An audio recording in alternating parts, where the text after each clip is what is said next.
আসসালামু আলাইকুম সুপ্রিয় শিক্ষার্থী বন্ধুরা, এডুকেশন ফেভারের নতুন একটি ক্লাসে তোমাদেরকে স্বাগতম। আজকের ক্লাসে আমরা আলোচনা করব তোমাদের অষ্টম শ্রেণীর ইসলাম শিক্ষার একটি প্রশ্ন নিয়ে। তো সামনে যে প্রশ্নটি দেখছো, এই প্রশ্নটি অলরেডি একটি স্কুলে অনুষ্ঠিত হয়ে গেছে এই পরীক্ষার প্রশ্ন। তো তোমরা যাদের স্কুলে এই পরীক্ষাটি এখনো অনুষ্ঠিত হয়নি, তারা এই প্রশ্নটি ভালোভাবে দেখতে পারো। তো চলো আমরা কথা না বাড়ে ভিডিওটি দেখি। এখানে দেখো, বার্ষিক পরীক্ষা 2024, অষ্টম শ্রেণী, বিষয় ইসলাম শিক্ষা, নৈবেদিক অভিক্ষা প্লাস রচনামূলক। এখানে বিভাগ ক, বহু নির্বাচনী প্রশ্ন।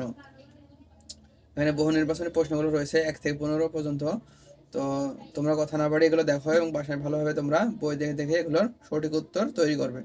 এখানে দেখো, 1 নম্বরে রয়েছে কিয়ামত শব্দের অর্থ।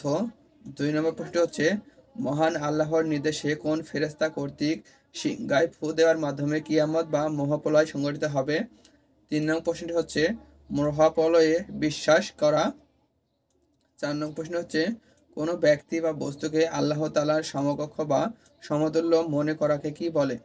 5 নং প্রশ্নটি হচ্ছে ইসলামের তৃতীয় রুকন কোনটি। 6 নং প্রশ্ন হচ্ছে মুমিনের ইবাদত ও আত্মশুদ্ধির মাস কোনটি। 7 নং প্রশ্ন হচ্ছে যাকাত প্রদানের ফলে সমাজে কি বৃদ্ধি পায়। 8 নং প্রশ্ন হচ্ছে হজের ফরজ কয়টি। 9 নং প্রশ্নটি হচ্ছে সূরা কুরাইশ কোথায় অবতীর্ণ হয়েছে। 10 নং প্রশ্ন হচ্ছে মতনের ভিত্তিতে হাদিস কত প্রকার।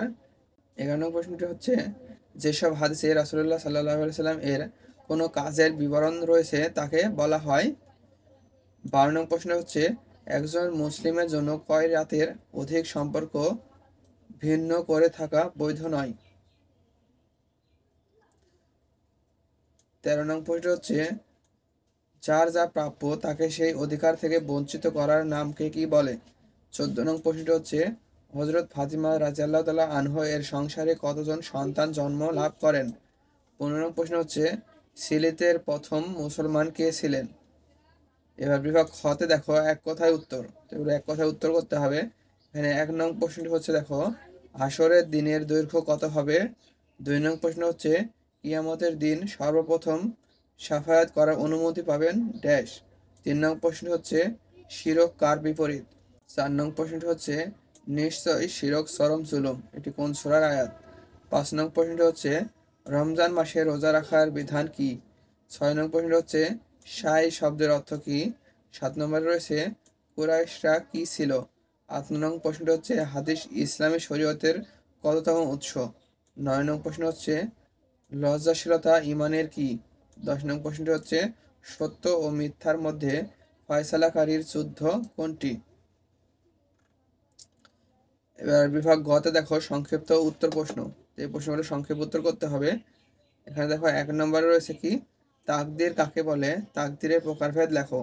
2 নং প্রশ্ন হচ্ছে ঈদুল ফিতরের পরিচয় দাও, এই দিনের 3টি সুন্নাত আমল উল্লেখ করো। 3 নং প্রশ্নটি হচ্ছে সূরা আল মাউনের ব্যাখ্যামূলক অনুবাদ লেখো। 4 নং প্রশ্ন বলছে শালীনতা বলতে কি বোঝায়, কুরআনের উদ্ধৃতি সহ শালীনতার গুরুত্ব ব্যাখ্যা করো। 5 নং প্রশ্নটি হচ্ছে মদিনার মুসলমানদের জন্য উহুদ যুদ্ধের গুরুত্ব কেমন ছিল। এবার বিভাগ ঘতে দেখো রচনামূলক প্রশ্ন। এখানে যে কোনো 5টি প্রশ্নের উত্তর দিতে হবে। এখানে প্রতিটি প্রশ্নের মান হচ্ছে 10, অর্থাৎ এখানে থাকবে টোটাল 50 মার্ক। এখানে 1 নম্বর প্রশ্ন বলছে দেখো পুনরুত্থান দিবস কি, এ দিবসে আল্লাহর রহমত প্রাপ্তি এবং আযাব থেকে দূরে থাকার জন্য করণীয় সম্পর্কে লেখো, অর্থাৎ একটি তালিকা তৈরি করো। 2 নং প্রশ্ন বলছে তুমি কেন তাকদীর বা ভাগ্যে বিশ্বাস করবে, এই বিশ্বাসের ফলে তোমার জীবনে কি কি পরিবর্তন হতে পারে বলে মনে করো, ছকের মাধ্যমে তুলে ধরো। 3 নং প্রশ্ন বলতে দেখো নিশাত অষ্টম শ্রেণীতে পড়ে, এবছর সে পূর্ণ 1 মাস সাওম পালন করতে চায় যাতে সাওমের ফজিলত পরিপূর্ণভাবে লাভ করতে পারে।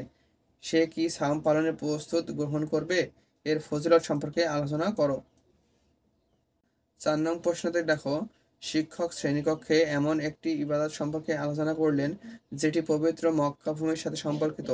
এখানে কোন ইবাদতের কথা বলা হয়েছে তার তাৎপর্য বিশ্লেষণ করো। 5 নং প্রশ্নটি হচ্ছে মক্কার কাফিররা যখন আমাদের প্রিয় নবী সাল্লাল্লাহু আলাইহি সাল্লামকে নির্বংশ বলে উপহাস করছিল, তখন আল্লাহ তাআলার পবিত্র কোরআনে 3 আয়াত বিশিষ্ট একটি সূরা নাজিল করেন। সূরাটির নাম কি, শানে নজুল সহ এর সূরার শিক্ষামূলক আলোচনা করো। 6 নং প্রশ্নে দেখো মোমিন সাহেব ঠিকমতো সালাত আদায় করে এবং প্রতিবেশীকে গৃহস্থালির প্রয়োজনীয় ছোটখাটো জিনিস দিয়ে সাহায্য করে। তার মধ্যে কোন সূরা শিক্ষার প্রতিফল ঘটেছে পরিচয় সহ সূরাটির ব্যাখ্যামূলক আলোচনা উপস্থাপন করো। 7 নং প্রশ্নটি হচ্ছে, আমরা কিভাবে রোগীর সেবা করতে পারি উদাহরণ দাও। আমরা কেন এ কাজ করব ইসলামের দৃষ্টিতে মতামত দাও। 8 নং প্রশ্নটি হচ্ছে, মহানবী সাল্লাল্লাহু আলাইহি সাল্লাম এর মদিনায় হিজরতের বর্ণনা দিয়ে এর গুরুত্ব বিশ্লেষণ করো। তো এই হলো প্রশ্নটি তোমরা ভালোভাবে বাসায় প্র্যাকটিস করবে। তো আজকের ভিডিওটি এ পর্যন্তই। পরবর্তী লেকচারে আমরা অন্য একটি ভিডিও নিয়ে আলোচনা করব। তো পরবর্তী লেকচারটি দেখার আমন্ত্রণ জানিয়ে এই ভিডিওটি এখানেই শেষ করছি।